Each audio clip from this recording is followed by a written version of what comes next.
नमस्कार दोस्तों, जय हिंद, वंदे मातरम। मैं आपके साथ जायसवाल सर। सभी प्यारे मित्रों का वेलकम, अभिनंदन करते हैं टीटी परिवार, शिक्षकों के परिवार जायसवाल कोचिंग सेंटर पर। पावर्ड बाई शिक्षा ही प्रकाश है। दोस्तों, बात करेंगे संस्कृत पेडागॉजी, संस्कृत शिक्षा शास्त्र के प्रैक्टिस सेट नंबर तीसरे की बात करेंगे। और इस प्रैक्टिस सेट में 15 बेहतरीन प्रश्न आपके सिलेबस के अकॉर्डिंग, आपके एग्जाम के अकॉर्डिंग करने वाले हैं। और हर एक क्वेश्चन का जो आंसर रहेगा वो आपको हिंदी और संस्कृत दोनों में रहेगा, ताकि आप लोग अच्छे और आसानी से समझ सके। तो चलिए आइए इस क्लास को, इस प्रैक्टिस सेट को कंटिन्यू करते हैं। पहला प्रश्न आपके स्क्रीन पर दिया जा चुका है। आप लोग भी कमेंट करके बता सकते हैं कि इस 15 क्वेश्चन में से, इस 15 क्वेश्चन के प्रैक्टिस सेट में से आपका स्कोर क्या है, आपका स्कोर कार्ड क्या है। पहला प्रश्न आपके स्क्रीन पर है। सामाजिक विनिमय है इति सिद्धांत केन संबंध है। सामाजिक विनिमय से संबंधित सिद्धांत जो है, इनसे संबंधित आपके स्किनर हैं, वाइगोस्की है, कोहलबर्ग है, या पार्नी की बात करेंगे। सभी कमेंट करेंगे जिनका सपना है अध्यापक अध्यापिका बनना, गवर्नमेंट टीचर बनना। जी हाँ, सामाजिक विनिमय इति सिद्धांत केन संबंध है। सामाजिक विनिमय सिद्धांत जो है, इनमें से कौन से संबंधित है। सभी लोग जानते हैं सामाजिक विनिमय सिद्धांत की जब भी बात करते हैं वाइगोस्की का नाम आता है। बी ऑप्शन सही हो जाएगा। सामाजिक विनिमय का सिद्धांत वाइगोस्की से संबंधित है। और वाइगोस्की ने बालक के संज्ञानात्मक विकास में समाज एवं उसके सांस्कृतिक संबंधों के बीच संवाद को एक महत्वपूर्ण आयाम घोषित किया। और वाइगोस्की का सामाजिक दृष्टिकोण संज्ञानात्मक विकास के एक प्रगतिशील विश्लेषण प्रस्तुत करता है। दूसरा प्रश्न दोस्तों आपकी स्क्रीन पर है कि नोम चॉम्स्की मतानुसारम भाषायाः कृते बालानां सहजता दक्षता अस्ति। देखिए, चॉम्स्की के मतानुसार जो है भाषा कृते, कौन सी भाषा जो है बालकों में सहजता से दक्षता किया जा सकता है, सहज रूप से। ठीक है, अनुकरण के माध्यम से, रूपांतरण के माध्यम से, अनुवाद के माध्यम से, या अधिग्रहण के माध्यम से। सभी कमेंट करेंगे, फीडबैक करेंगे। जी हाँ, बेहतरीन लाजवाब प्रश्न है, सभी कमेंट करेंगे। जयसपाल सर सभी का वेलकम, अभिनंदन करते हैं जिनका सपना है गवर्नमेंट टीचर बनना, अध्यापक अध्यापिका बनना। जी हाँ, तो चॉम्स्की के मतानुसार भाषा में कौन सा जो है बाला नाम सहजता दक्षता अस्ति, वह होगा अधिग्रहण की बात करेंगे। अगर हम इसको संस्कृत में अर्थात हिंदी में समझें कि चॉम्स्की ने भाषा अधिग्रहण का सिद्धांत दिया है और ये बताते हैं कि बालक कैसे अच्छा एवं सहज सीखता है, वह किस प्रकार के भाषा अधिग्रहण सिद्धांत के बारे में उन्होंने बताया है। तीसरा प्रश्न आ चुका है कि हम बात करें ईपी पावलोव की बात करते हैं। पावलोव हो गया, थांडाइक हो गया, जीन पियाजे जी हो गया, कोहलबर्ग हो गया, वाटसन हो गया। यहाँ से प्रश्न बहुत ही ज़्यादा पूछे जाते हैं, आपको पता होगा। ठीक है, तो प्ले लिस्ट में मनोविज्ञान का प्ले लिस्ट मिलेगा, वहाँ पे भी 8-10 आपको वीडियोज क्लासेज मिलेंगी जो concept wise with important question आपको मिल जाएगा। तीसरा प्रश्न दोस्तों, पावलोव महोदयेन शास्त्रीय अनुबंधनस्य प्रयोगैः सर्वप्रथम परीक्षणम कस्मिन् कृतम्। अर्थात दोस्तों, पावलोव महोदय जी ने शास्त्रीय अनुबंधन प्रयोग में सर्वप्रथम परीक्षण जो है कौन से किया था। शुनके, विडाले, कपोती, भूषके। सभी कमेंट कीजिएगा, सभी कमेंट कीजिएगा, फीडबैक कीजिएगा। हम किसकी बात कर रहे हैं? ईपी पावलोव की बात कर रहे हैं। पावलोव महोदय ने शास्त्रीय अनुबंधन प्रयोग में सर्वप्रथम परीक्षण कस्मिन् कृतम्, तो आपके हो जाएगा शुनके। अर्थात दोस्तों, पावलोव महोदय ने शास्त्रीय अनुबंधन का प्रयोग सर्वप्रथम कुत्ते पर किया था। संस्कृत में कुत्ते को क्या बोलते हैं आप लोग स्क्रीन पर देख पा रहे हैं, तो कंफ्यूज नहीं होना है। ठीक है, बहुत ही इंपॉर्टेंट प्रश्न है। अगर आपने हिंदी पेडागॉजी का अच्छे तरीके से पढ़ लिया होगा तो आपका हिंदी पेडागॉजी का जो सिलेबस है हिंदी का, वही आपका संस्कृत का सिलेबस है। केवल लैंग्वेज और भाषा का अंतर है, तो भाषा को समझना बहुत ही इंपॉर्टेंट है। इसलिए फर्स्ट लैंग्वेज और सेकंड लैंग्वेज आपका है। फर्स्ट हमारा हिंदी है, सेकंड ज़्यादातर संस्कृत करते हैं। ठीक है, चले चौथा प्रश्न है। आई होप सभी प्यारे मित्र अच्छे तरीके से समझ पा रहे होंगे। वीडियो को लाइक शेयर सपोर्ट करते रहें। जी हाँ, चौथा प्रश्न आइए जान लेते हैं क्या पूछा जा रहा है कि विद्यार्थिनी भाषायाः व्यवहारस्य आकलनार्थम निम्नलिखितेषु किम सर्वाधिकम महत्वपूर्णम। अर्थात विद्यार्थियों में भाषा व्यवहार के आकलन के अनुसार सर्वाधिक महत्वपूर्ण मूल्यनार्धक श्रेणी होगा, पत्राधनम होगा, वार्तालाप होगा, या चिन्हांकन सूची हो जाएगा। सभी कमेंट करेंगे। तो विद्यार्थी में भाषा या व्यवहारस्य आकलनार्थम निम्नलिखितेषु किम सर्वाधिकम महत्वपूर्णम, वह होगा पत्राधारम, अर्थात पोर्टफोलियो की बात करेंगे। अगर हम पोर्टफोलियो दे देंगे तो आप पता हो जाएगा, लेकिन संस्कृत में से पत्राधानम बोलते हैं, तो आपका बी ऑप्शन सही हो जाएगा। अर्थात हम हिंदी में समझें कि शिक्षण जो है पोर्टफोलियो आपके क्रेडेंशियल्स और शिक्षण अनुभव का संग्रह है, और एक पत्र बनाना आपको अपने शिक्षण कौशल और प्रशासन और संभावित नियोक्ताओं से पहले अपनी योग्यता दिखाने के लिए अनुमति देगा। और दूसरी ओर एक शिक्षण पोर्टफोलियो बनाने का तरीका सीखना एक पेशेवर के रूप में आपके कौशल और क्षमताओं को प्रदर्शित करेगा। पांचवा प्रश्न आइए जान लेते हैं क्या पूछा जा रहा है। सभी जानते हैं बेहतरीन प्रश्न है, हर एक क्वेश्चन लाजवाब है यहाँ पर, क्योंकि सिलेक्शन यहाँ पर 101% श्योर एंड प्योर की बात करते हैं। जी हाँ, पांचवा प्रश्न है दोस्तों, निम्नतर कक्षासु अंत्यानुप्रशिक कविता नाम उपयोगैः कृते यतः। अब यहाँ पे ठीक है, निम्नतर कक्षा में जो है अंत्यानुप्राशिक क्या लिया हुआ यहाँ पे, अंत्यानुप्रशिक कवितानु उपयोगैः कृते, कविता का उपयोग कर रहे हैं। तो किस प्रकार से, यतः ताभी विद्यार्थीन अनुशासिता तिष्ठन्ति, ताभी लक्ष्य भाषाया व्याकरणस्य अधिगमे सहायता भवति, ताभी विद्यार्थी कठिन शब्दानां वर्णनं कर्तुं ततश्चिक वाक्यानां रचयितुं समर्थाय भवन्ति, यताभिः विद्यार्थिनीं लक्ष्य भाषां भाषितुं अवसरं प्राप्नुवन्ति। निम्नतर कक्षासु किसकी बात कर रहे हैं, निम्नतर कक्षासु अंत्यानुप्राशिक वित्तनुपयोगैः कृते। आप सभी लोग यहाँ पे कमेंट कीजिएगा, हम किसकी बात कर रहे हैं, राइट आंसर की बात कर रहे हैं। अब राइट आंसर आपका क्या होने जा रहा है, सभी कमेंट कीजिएगा, फीडबैक कीजिएगा, राइट ऑप्शन क्या होगा, आपका जवाब, आपका फीडबैक दोस्तों क्या कहता है।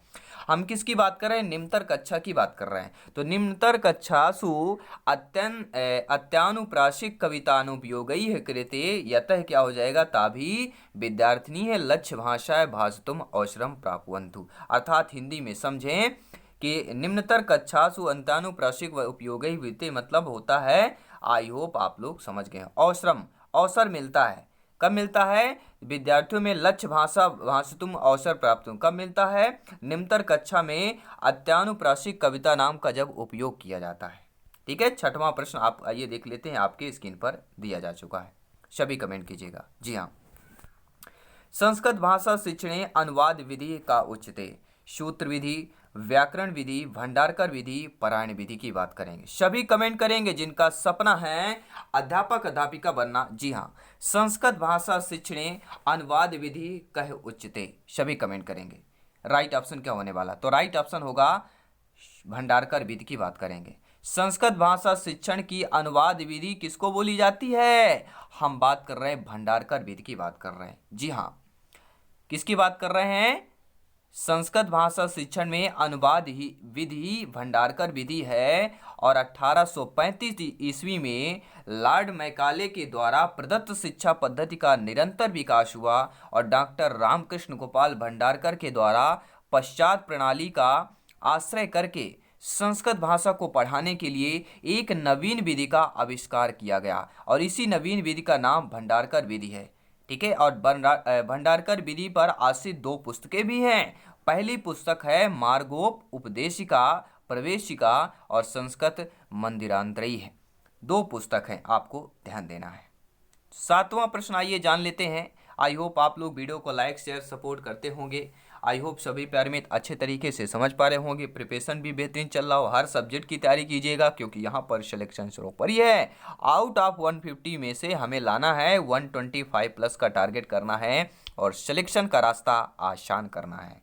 7वां प्रश्न है दोस्तों, संस्कृत भाषा शिक्षणे प्रथम मौखिक कार्यम लिखित कार्यम चा भवेत्। संस्कृत भाषा शिक्षण में प्रथम जो है मौखिक कार्य और फिर लिखित कार्य होता है। प्रथम क्या होता है, मौखिक कार्य और लिखित कार्य होता है। इत्यत्र संस्कृत भाषा शिक्षण का सिद्धांत है। कौन सा सिद्धांत हो, किस सिद्धांत में पहले मौखिक कार्य फिर लिखित कार्य होता है, किस सिद्धांत की बात कर रहे हैं, रुचि सिद्धांत की बात कर रहे हैं, बहुमुखी सिद्धांत की, अनुपातस्य क्रमस्य सिद्धांत की, या सक्रियता सिद्धांत की बात कर रहे हैं। तो संस्कृत भाषा शिक्षण में पहले मौखिक कार्य फिर और लिखित कार्य होता है। यह संस्कृत भाषा शिक्षण बहुमुखी सिद्धांत की बात करेंगे। किसकी बात कर रहे हैं, बहुमुखी की नहीं बात कर रहे हैं, किसकी बात कर रहे हैं, अनुपातस्य क्रमस्य चा सिद्धांत। बहुत गलती करते हैं, क्योंकि यहाँ पे क्या लिखा गया है, समझिएगा प्रश्न को, मौखिक कार्य और लिखित कार्य, तो क्या हो जाएगा, अनुपातस्य क्रमस्य सिद्धांत की बात करेंगे। ठीक है, बहुमुखी मत कीजिएगा, यहाँ पे बहुत गलती कर देते। इसका मैं आसान भाषा में समझाता हूँ कि देखिए जो हम बात करें अगर हिंदी में कि संस्कृत भाषा शिक्षण अनुपातस्य क्रमशः सिद्धांत संस्कृत भाषा शिक्षण में पहले मौखिक कार्य उसके बाद लिखित कार्य होता है और यह नियम संस्कृत भाषा शिक्षण का अनुपात क्रम का सिद्धांत है। आपको ध्यान दीजिएगा। तो संस्कृत भाषा शिक्षण में अनुपात क्रम का क्या सिद्धांत है? पहले उसमें क्या होता है? पहले उसमें मौखिक कार्य और बाद में लिखित कार्य हो तो वह हमारा संस्कृत भाषा शिक्षण का अनुपात क्रम सिद्धांत कहलाता है। 8वां प्रश्न दोस्तों आइए जान लेते हैं, समझ लेते हैं, आपकी स्क्रीन पर है 8वां प्रश्न। बेहतरीन प्रश्न आ चुका है कि संस्कृत शिक्षण से प्रयास है जात। देखिए संस्कृत शिक्षण में प्रयास को बोला जाता है ऊर्ध्वमुखी, अधोमुखी, अंतर्मुखी, बहुमुखी। यहाँ पर बहुमुख दिया गया है, यहाँ पे कंफ्यूजन नहीं होना। क्या दिया गया? बहुमुख दिया गया, तो यहाँ पर बहुमुख हो जाएगा। संस्कृत शिक्षण से प्रयास है, संस्कृत शिक्षण में प्रयास करना, इसको क्या बोला जा सकता है? इसको बहुमुख की बात करेंगे, डी ऑप्शन सही हो जाएगा। अब आप बोलेंगे कैसे? देखिए दोस्तों, संस्कृत भाषा शिक्षण का प्रयास बहुमुखी होना चाहिए। क्यों होना चाहिए? क्योंकि अध्यापक को शिक्षण इस प्रकार करना चाहिए जिससे बालक का सर्वांगीण विकास हो सके। तो आई होप आप सभी लोग भावी अध्यापक अध्यापिकाएं हैं तो आप लोग अच्छे तरीके से समझ पा रहे होंगे। आइए देख लेते हैं अगला प्रश्न। व्यवहार कौशलम इत्यस्य गुणस्य ग्रहणम कस्माद् विधेय भवति। अर्थात दोस्तों व्यवहार कौशल में इनमें से, इत्यस्य यानी कि इनमें से ऐसा गुण, गुणस्य ग्रहणम कस्माद् विधेय भवति, कौन सा जो इनमें से जो गुण है व्यवहार कौशल का कौन से विधि से यहाँ पे है, या कौन से विधि में ग्रहण करता है, या कौन से विधि से ग्रहण किया गया है? पाठ्य पुस्तक विधि से, व्याकरण अनुवाद विधि से, पाठशाला विधि से, या प्रत्यक्ष विधि? तो व्यवहार कौशल, देखिए व्यवहार कौशल जो ग्रहण किया जाता है, ये गुण जो ग्रहण किया जाता है, ये किस विधि की बात कर रहे हैं? तो सभी जानते हैं प्रत्यक्ष विधि की बात करेंगे। व्यवहार कौशलम और प्रत्यक्ष विधि, ठीक है। प्रत्यक्ष विधि क्या होता है? इस विधि को सुगम पद्धति, प्राकृतिक विधि, आपका जो निबंध विधि के नाम से भी जाना जाता है।